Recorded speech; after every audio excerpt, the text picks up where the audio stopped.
Apples are a good source of fibre and vitamin C, and they also contain polyphenols, which have numerous health benefits. They're high in fibre and water, two qualities that make them filling.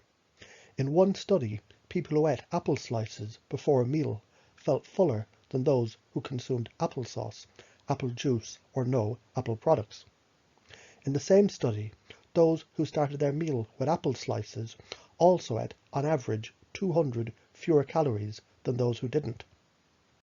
In another 10-week study in 50 overweight women, participants who had apples lost on average 2 pounds or 1 kg, and they ate fewer calories overall, compared to those who ate oatcakes with a similar calorie and fibre content.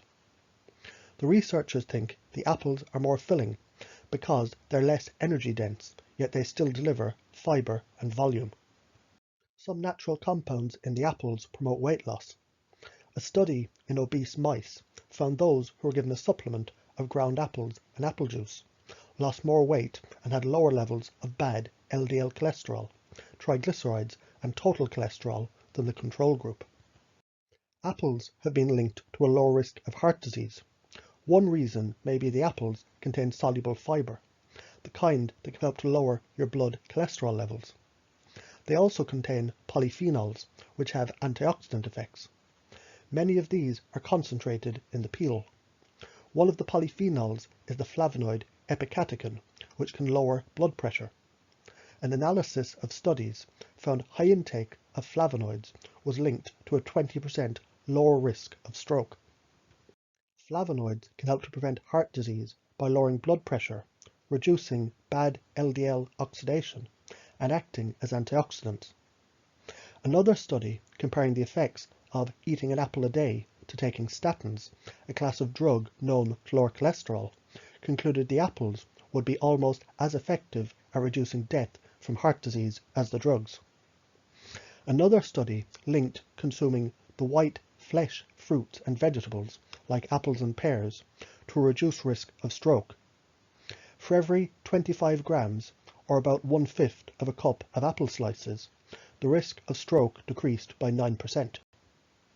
Several studies have linked eating apples to a lower risk of type 2 diabetes.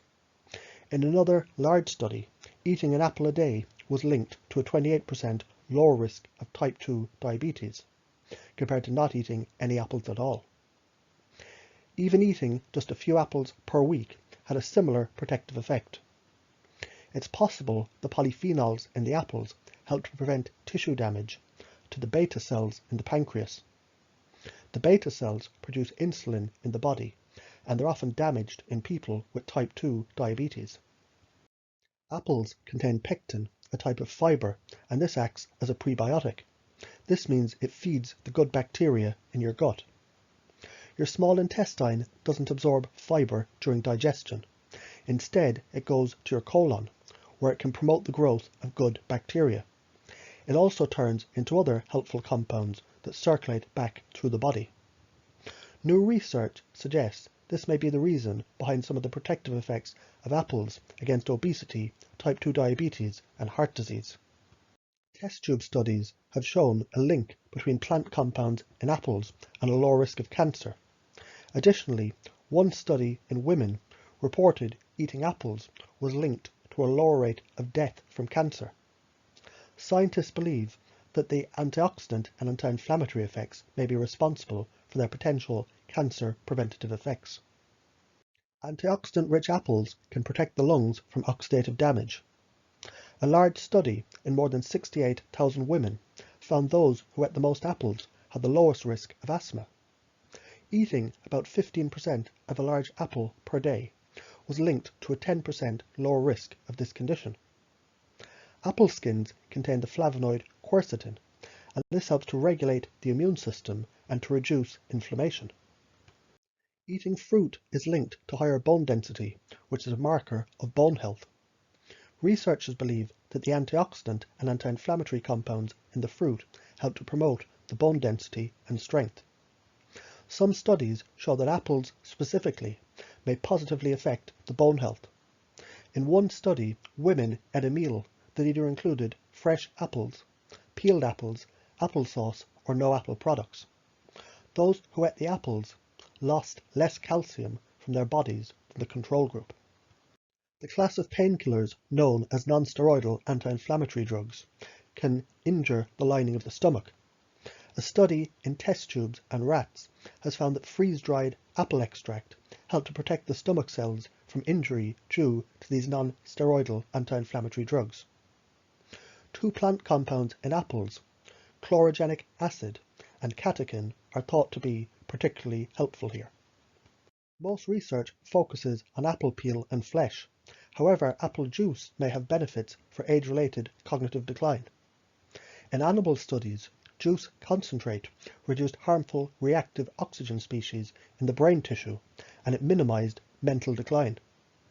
Apple juice may help to preserve acetylcholine, a neurotransmitter that can decline with age, and low levels of acetylcholine are linked to Alzheimer's disease. Similarly, researchers who fed elderly rats whole apples found that a marker for the rat's memory was restored to the level of younger rats. Apples are incredibly good for you. Eating them is linked to a lower risk of many major diseases like diabetes and cancer. And what's more, the soluble fiber content can promote weight loss and gut health. A medium apple equals 1.5 cups of fruit, which is 3/4 of the 2-cup daily serving that's recommended. For the best benefits, eat the whole fruit, both the skin and the flesh. For more information about herbs, supplements, and natural treatment plans, check out my website.